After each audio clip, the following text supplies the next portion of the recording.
Why is this happening?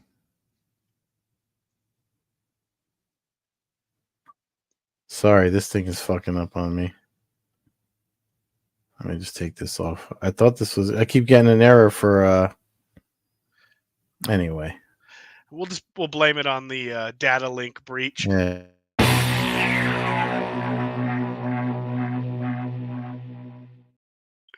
Hello, ladies and gentlemen, and welcome to the Coast to Coast Combat Hour. I'm your host, Matthew Hawkins, and as always, I'm joined by my friend, co-host Ed Carbajal. Ed, how's it going on the East Coast this week, brother?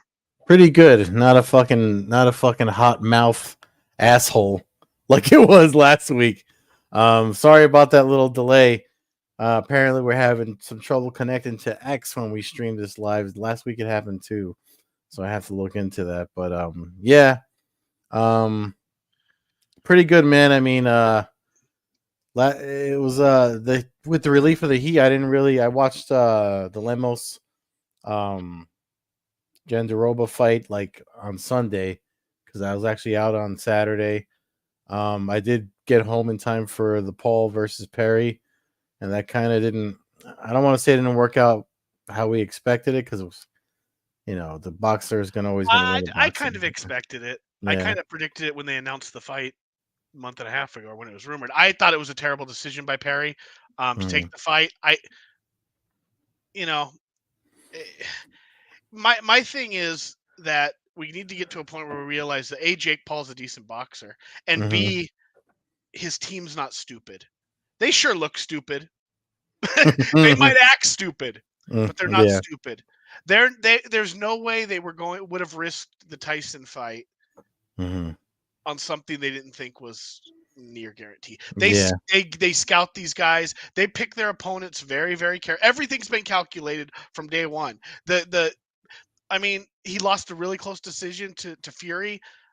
Had a judge gave him an extra round, who knows who he's fighting right now? Maybe he gives up on the whole, MMA, BKFC, world, and he's fighting real boxers. But I just don't think that it's.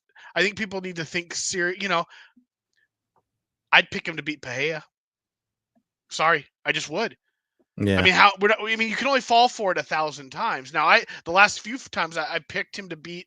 I thought he'd have trouble with Anderson Silva, I believe, but I picked him to beat Jake Paul.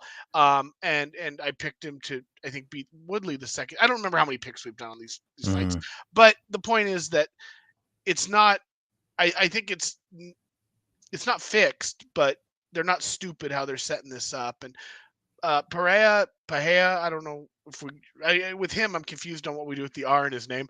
It seems like it's not as cut and dry as Hoist, but I don't know.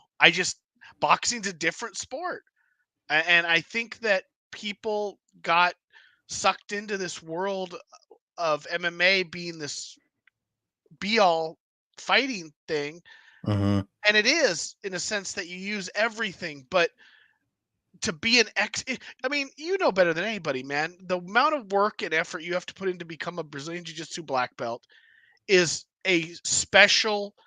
It takes a mindset. It takes skills.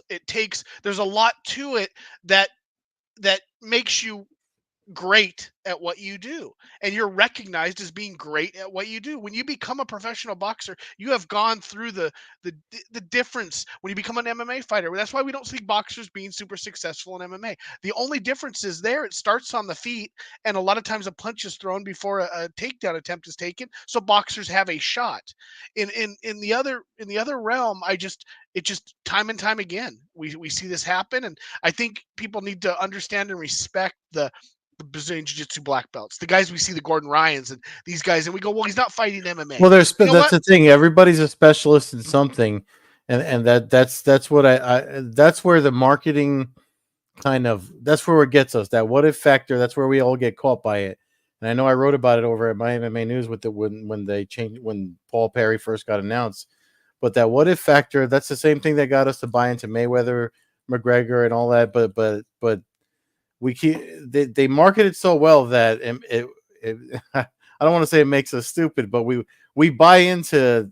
There's a chance that this guy could, but the person that's the senior, the master at the the rule set that they're competing under, and not that Jake Paul's a master boxer. I'm sure the boxing purists will eat us up if we talk about it. I mean, he's a better boxer than MMA fighters because he's been focusing only on boxing for so long, and he has the resources to train at a pretty good, level of it, and the right people and stuff because of who he is.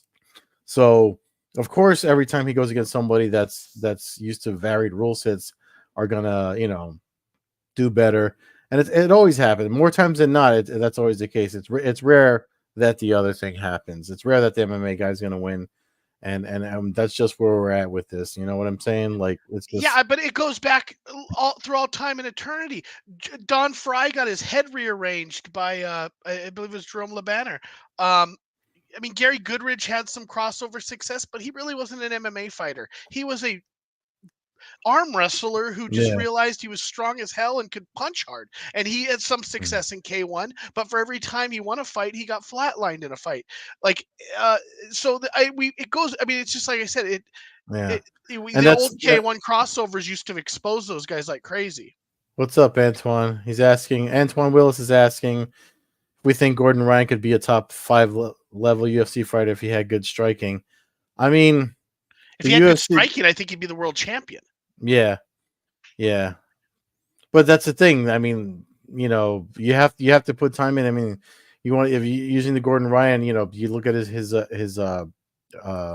Gary Tonin that came up with him training in jiu-jitsu, and I think he's a black belt undertone. I have to look at the lineage, but um I believe you're correct on that. eh, um but he Gary Tonin went and like how many MMA fights did he do before he I mean and even still he's like he's gotten beaten by guys that had done more MMA than him. If you look at the fight against Tom Lay, like he tried to do the leg lock thing against him, and Tom Lay just, I mean, again, it was swinging for the fences. Either I'm going to keep my balance and hit you, or you're going to knock me off balance and twist up my leg. But you know what I mean? But I mean, I love Gary Tonin. I covered him in EBI events when he was Hmm. had that rise coming up. It was incredible to see. I mean, I saw Gordon Ryan start that too. I mean, that was for me that was the introduction to this submission world that was really fun to Hmm. watch and where we're at now.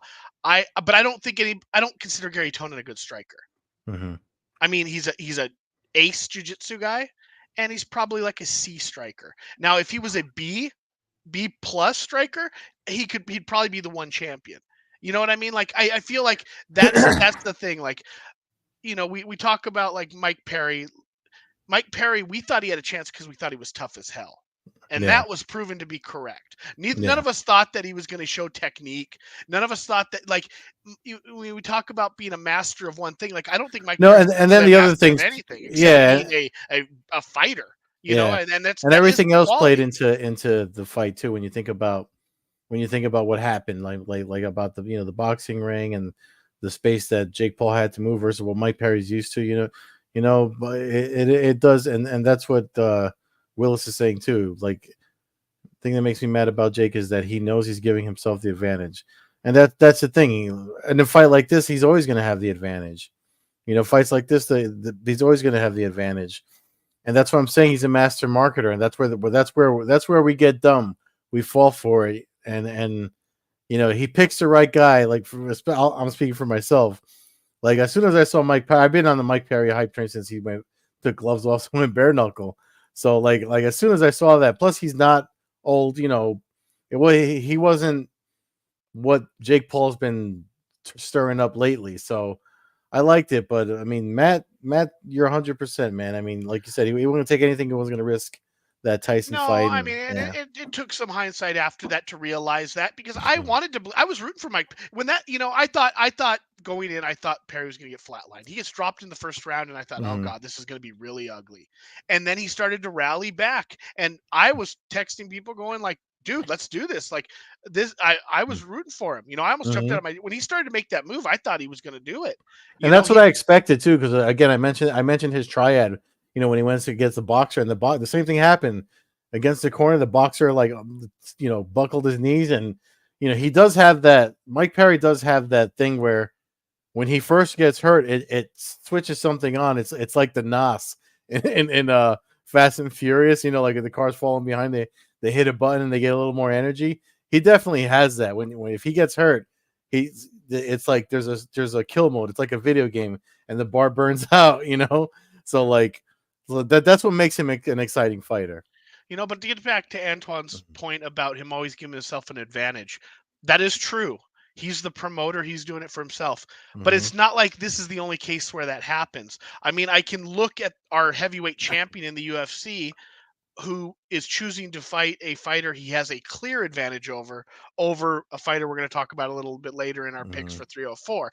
Mm-hmm. McGregor, while he was under the UFC's rule, don't believe he didn't have a lot of say in who he fought and accepted fights. Had he fought Chad Mendez instead of Dennis Seaver on full fight camp Mendez, Conor Mm-hmm. McGregor might not exist. Mm-hmm. He got to that. I mean, he basically got through the title shot only having to fight one grappler, and it was a guy on like 2 weeks' notice.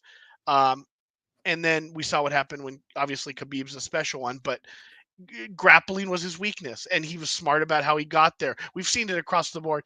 I mean, Bellator did it with MVP and AJ McKee. They gave him guys that could help build who they were until they were ready to face anyone. So I don't think it's completely. I mean, you got to remember he's only had 9 boxing, maybe 10 fights now. So Yeah. I get it, but I think as a general, I think we should still watch him because it was a fun fight to watch. I enjoyed it. I mean, obviously, Yeah. maybe the emotion of rooting for somebody and seeing him kind of get smashed That's what sucks. I'm I saying. I get it, but it's He's fun got to the watch. he's got like the he's got if he a natural at anything, he's a natural to know what's going to stir up people's minds to make them tune into something. How many times has he struck out with these events? I Maybe mean, we can once. complain about him fighting MMA Hmm. fighters, but if he's fighting some boxer we've never heard of, we're not going to watch. Yeah. You know what I mean? So there is that. He knows where the market is. MMA is Mhm. the world market right now. If your Yeah. name's not Canelo or your name's not Joshua Yeah. or It's you're it's not not Fury top rank or that's worth 10 billion or whatever. It's the yeah. UFC. Yeah, Yeah. the Yeah. UFC. So that if that's the name value you can get that's going to help sell pay-per-views, put people in seats. And I mean, Mike Perry was you know, I'd like to watch him in bare knuckle. I mean, we'd find out then, is there really a big difference? You know what I Yeah. mean? Like we would have it in front of us but bare knuckles based off toughness. And I don't think you're going to find anybody more tough than Mike Perry. So that's why Yeah. he can thrive there. He can fight through that stuff to the point where he eventually rips the other dude's face off. And it's just a matter of who's tough enough. So Yeah. I don't know, but I mean, props to Jake Paul. He picked up another win. He's not being disrespectful. It seems like everybody's being respectful when it's said and done. You know what I mean? Like we have yet to hear any of his opponents complain about not being paid. We have no, you know what I mean? Like everybody wants to fight him and be involved with what he's got going on over there. Amanda Serrano's making a name for herself. You were way more familiar with her than I was when she kind of got into the limelight here, but now I'm getting to see her. Now Hmm. she had a squash match on Saturday night, but she's got a big fight coming up. I don't hate on it as much. I always said that about Fedor and stuff back in the day. People would complain, well, he's fighting some scrubs. Well, he's fighting 6 times a year. If he's fighting a scrub between every big fight, then so what? It's just like his sparring. Instead of sparring, he's knocking somebody out. Yes, he's taking a risk, but it's selling tickets. People get to watch him compete, and then his next fight's against Crow Cop. His next fight's against Noguera. You know what I mean? Like I don't, and it's not like it's 6, 8 months down the line. It's like he's fighting Noguera in 6 weeks. You know what I mean? So like that's how it was back then. I have no problem with this. She's supposed to fight again in 4 months against Katie Taylor. You know, the top 2 women fighters in the world. Um, pound for pound, I'd say. So, no problem with that. But she's getting a chance to have the spotlight on her, and that's great for her. It's Hmm. bringing to light all of her other, her undefeated MMA record, her jujitsu situation. She's very good at jujitsu. So I don't know. I have no problem with what's going on now, as long as everything remains respectful. After the fight, pre-fight, it is what it is. It's Yeah. promotion. And we But as need long as something. We need something, because with the UFC saturating the market, and we are going to do UFC picks, but it's like you got to change shit up a little bit.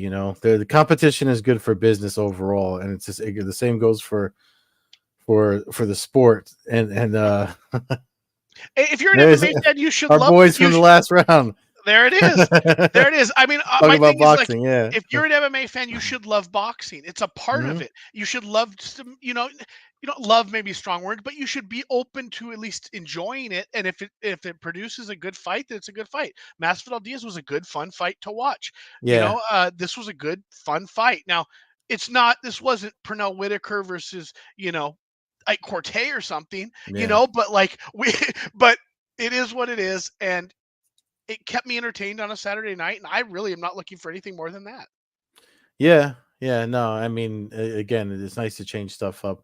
We need variation. I mean, it's been a weird, like, with this whole Bellator being absorbed into PFL thing.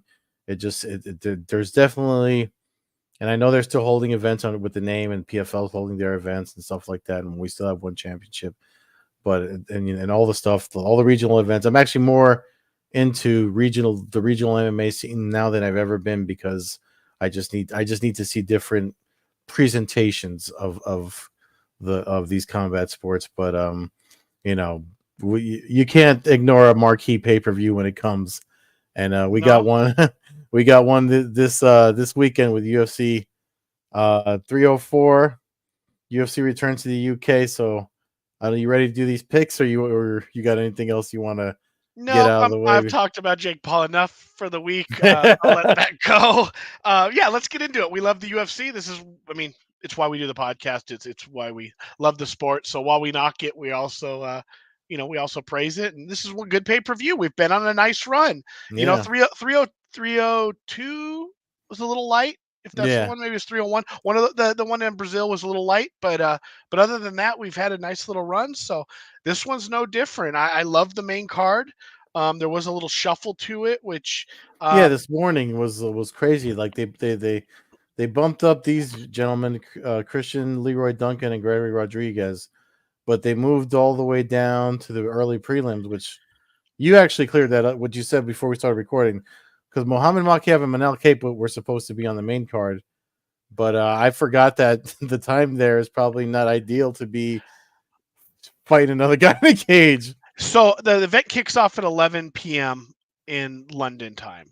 So my theory, and I don't know of anything. I don't know if this is just my speculation. My speculation is that these guys agreed that they don't want to Mm-hmm. fight at 3:30 in the morning. They'd rather be fighting at 12:30, Mm-hmm. 12 midnight, depending on how the early things go here. I think that that's likely what happened. Mm-hmm. Otherwise, I really Mokaev like that fight too, so I'm was happy to see it early. Oh, I honestly I think it's the fight of the night. Like Yeah. I mean, but Makaev is pretty active on Twitter. I think if he was being pulled from a main card and put on the early prelims, I feel like we would be hearing about it somehow. So I think that this is probably just something they agreed upon. Mm-hmm. Um, it's also not a terrible thing for the live crowd. You're gonna have you're gonna have the people that are wide awake and fired up, but then you're gonna have some people that it's gonna be 1 a.m, and why not have this fight to kind of rejuvenate you and get you going again? I don't think it's a terrible thing. So, Mm-hmm. but it's a great fight. A great fight on the prelims. The main card though is also stacked. As we said, it opens up with Arnold Allen versus Giga Chikadze. It's a good fight. I'm gonna go with Allen. It's in his Mm. backyard. I'm gonna go with him to win. I think he's just the more solid, well-rounded MMA fighter, and I think he grinds out a victory and wins the fight. Yeah, you think? I feel like, I mean, I'm liking Giga Chikaze's chances just because he's got the height and reach advantage. And he's an underdog, which I mean, I plus 195 underdog. I mean, I don't disagree with you with what you said. I just feel like Chikaze kind of he's cut from a different cloth. He's a Georgian fighter. What was their last win? Let me see how he went. There went. Then I mean, we can't really go by these stats that the UFC puts on here, but it looks like according to the stats on here, he's got a higher knock. Chikaze has a higher knockout win rate. Allen, they're giving the edge to submission to Allen. I don't know if that I agree with that, but yeah, man. I mean, I for some reason I don't know why Giga Chikaze jumps out at me for this fight, so I'm actually picking him to win. So we're I'm gonna No, make a I note think of that. I think it's a good fight. either way. So that brings us to the second fight. As my iPad's giving me some issues here. What do you got up there? Pull it up again. My screen froze on mine. Christian Leroy Duncan versus Gregory Rodriguez. This is where Capon. This is where the late replacement fight. Yeah. I mean, I'm not super familiar with Duncan. I know he came from Cage Warriors. He's had, won like 3 out of 4 in the UFC. Gregory Rodriguez, RoboCop. Toss-up fight for me. I'll go with Rodriguez. Just more experience, and I've seen him go through some wars, so I'll lean his direction. He's a slight underdog to a slight favorite. Yeah. Yeah, no, me, you, and I are in agreement on that one. I agree. I think Rodriguez can pull it off. It looks like he's got, like you said, the experience there. I mean, I know it's Duncan's supposed to be like his, hometown crowd, but I feel like experience kind of matters more, especially when you hear people talk about UFC jitters and all that stuff. Like, I don't think that this is his debut. I don't know if it's his debut or not, but no, he's had 3 or 4 fights in the UFC. But yeah, this is his first. This is his big time. Yeah, that's what I mean. Like, yeah. Pay-per-view bump up, and then everybody's favorite Brit, Paddy Pimblett versus King Green. I know he did that name change just last week or something like that. Yeah, I've been a big fan of Bobby Green since I met him at one of the early UFC expos. Had a cool little conversation with him.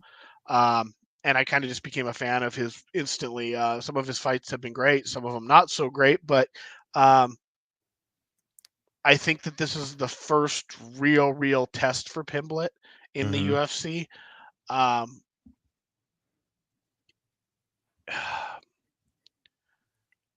gonna pick Bobby Green to win, but I might be slightly biased. Not because he's a slight favorite. Oh, yeah. I like Paddy Pimblett's energy that he brings to the fights. I don't think he's a bad dude. I think everything about him's cool, but at the same time, I'm not quite sure he's this elite as they market him. Yeah. Like I don't want to be disrespectful because he's in the UFC. He's a very good fighter. He's beaten some good fighters, but I mean, he worked over Tony Ferguson in front of my eyes. So like, it's not that. It's just I feel like I think Bobby Green's the kind of guy he might lose to on his rise. A veteran grinder who's going to be tough. He's going to hit you. He's going to get in your face, and he's going to. Pimblett's going to have to be on his game 100% to be able to win this and you're bringing up you brought up the Ferguson fight, and I don't know why I'm thinking about the Jared Gordon fight, but it just seems to me like there are things that, so if it goes to decision, we all know that they're just gonna give it to Pimblett. I don't even care if it goes to decision, like Bobby King Green's gonna get robbed. You know what I'm saying? but so I'm with you in that I think I mean, he's obviously, the odds makers agree too. I think Green can hurt him enough to finish him is the best way for him to win. And I think the edge lies with him. But if it goes to decision, I'm picking Green as well. But if it goes to decision, I'm telling folks, don't be surprised if there's more, fuckery with this, as there have been in past Paddy Pimblett fights. Because remember, I don't know how I don't know if the UK counts for this, because the UFC self-regulates when they go to other countries. I don't know if the UK counts, because there's a lot of MMA in the UK. So maybe I don't know how the officiating is going to work there. I off the top of my head, but I know, with Cage Wars and all the stuff they have going on, I don't think that's the case. But if it is the case, you hear Mark Ratner and all that shit during the broadcast, you're gonna know the names of the judges. This isn't gonna be like 3 dudes you never heard of. It's gonna be Crosby and Bird and Diamato. If we see those familiar names, then we already know. Yes, they're self-officiating, and Pimblett's probably going to win if it goes to the judges. So I'm calling that now. So if that happens, feel free to blow up my fucking Twitter. Co-main event, interim heavyweight champion Tom Aspinall rematches Curtis Blades from a fight several years ago where Aspinall blew out his knee 15 seconds into the fight. Blade's coming off of a nice comeback win against Almeida. Aspinall, his title win over Pavlovich, Sergey Pavlovich. Mhm. Um,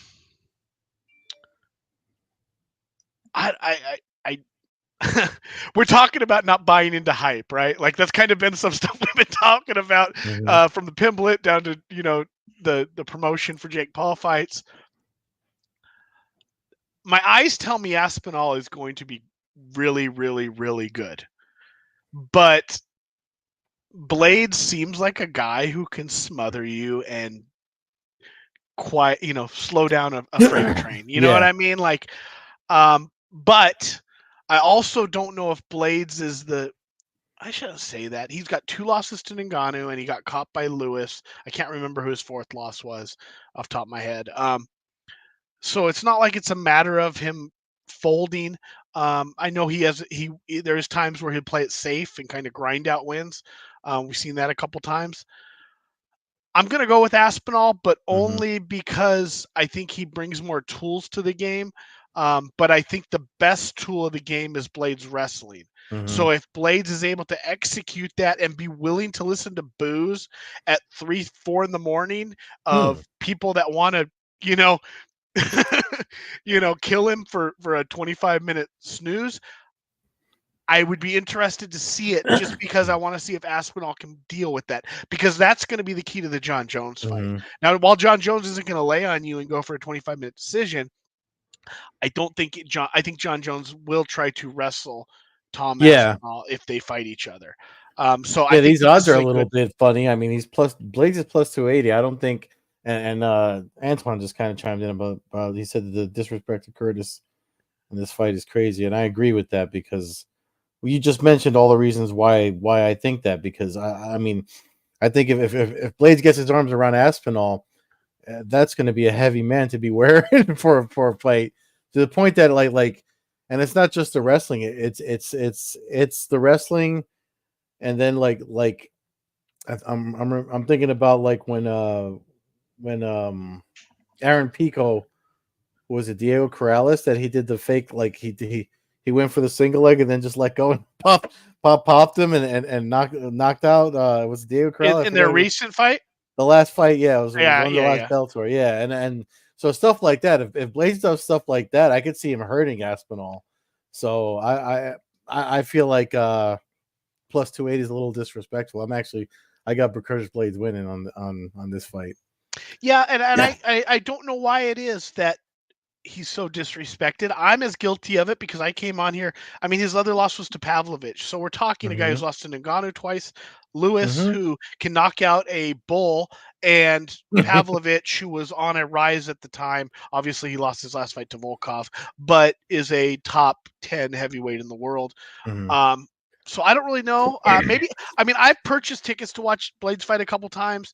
One guy against the Polish guy, I can't even pronounce his name, all something Oleskuski or something like that. And it was like one of the most boring fights of all time that I sat through. So I've seen it a couple times in person, so maybe that swayed how I thought about the guy. But the reality is he's 18-4. His 4 losses are to all world class fighters and legends of the Mm-hmm. sport. So I think minus 300 or 380 or whatever the hell that was at, or plus whatever 380. I think that's ludicrous. Plus 280, yeah. I'd have Aspinall at minus 200. I'd have Blades at probably plus 200, somewhere in that neighborhood, but Yeah. nowhere, not this much. That's bloated. But I do think a lot of this is based off of it being in Aspinall's home Yeah. country, Yeah. and the fact that he's the hype name right now. He's been on social media going at it with John Jones, back and forth between, not so much between the two of them, but between fans, Yeah. bouncing between them. So I don't know, but I think it's a good heavyweight fight. I'm a It fan of is. the. It is. I'm one of the last few remaining heavyweight fans of MMA heavyweight fans. So hopefully that delivers and gives some Mm. kind of remembrance of the glory days of the heavyweight division. Yeah. Main event rematch, another rematch from years and years ago that ended in a eye poke. Yeah. Leon Edwards, Bilal Muhammad. When that fight came around, I picked Muhammad to win. Edwards wasn't the champion. I actually picked Mm-hmm. Muhammad to win. I was really high on him early because while I couldn't point out why, I just was Mhm. kind of amazed how he was beating guys that I thought were better than him. And I thought at that point I wasn't as sold on Edwards at that point. Obviously, that was foolish because he's turned out to. I don't know what happened with Edwards. Edwards like was around. Oh, was 4 minutes away from being never heard of again, and now And he's then he throws multiple that Hail time. Mary Now he's kick. a multiple time Yeah. defending champion. And beat Usman again and won that Mhm. trilogy there. Like everything's just really bizarre how that unfolded. Um, so with that said, I don't really know where this fight goes. Like it's weird to me to picture a I world where Bilal yeah. Muhammad is the world champion putting that belt on. Mhm. But we've seen it in other I didn't see Glover Teixeira being a champion. I didn't see, not because they Yeah. weren't world class, but like it just never crossed my mind. I didn't picture it in my head. Um, My problem is that I don't remember because of that eye poke and how nasty it was, because he like hooked his eyelid in that. Like I've seen that picture went around the internet that week after when it happened. Because of what happened and how it ended, I don't remember how their first fight went to gauge their evolution from then to now. Like obviously Leon Edwards has gotten better since then to now. That's why he's still holding the belt. But Bilal has had to you know, he even held up that thing with the phone a couple of events ago because they've been pretty much. I mean, he deserves this shot, yes, I but mean, it's like since that eye poke, yeah, he's got a win over Damian Maia, Stephen mhm, Thompson, Vincent Luque, Sean Brady, and Gilbert Burns.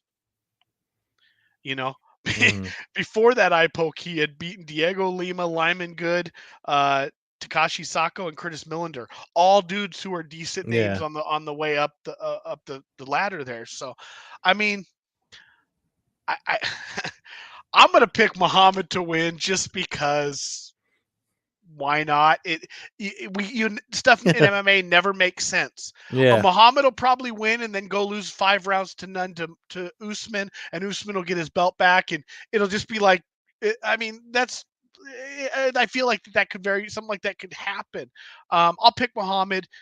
Don't follow that betting advice. If you know Edwards could turn out to be an all-time great, he's moving up I, that ladder really quick. But I just feel like I something funny could happen at 4 a.m. in England. yeah, I want the time that counts for something, especially the fighters that aren't from there. It counts for a lot. So you have to wonder. I mean, I could see because of that, I could see Edwards winning by decision. I would hope that Muhammad. I want Muhammad to win. I'll say that. I want Bilal Muhammad to win because the dude is. I mean, he is from around the way too. So I always root for the local guys. He was good friends with Serge. Rest in peace, Sergio da Silva. So I do have that kind of like biased why I want him to win, but um, I hope he wins. I hope he wins, but I wouldn't be surprised if Leon Edwards pulls off a snoozy decision. you know, it's gonna be Streets of Manchester I about 4:35 in the morning, dude. but I mean, even freaking 1 a.m., 2 a.m. East Coast time, I've had trouble staying up late for the last few events just because I'm like, okay.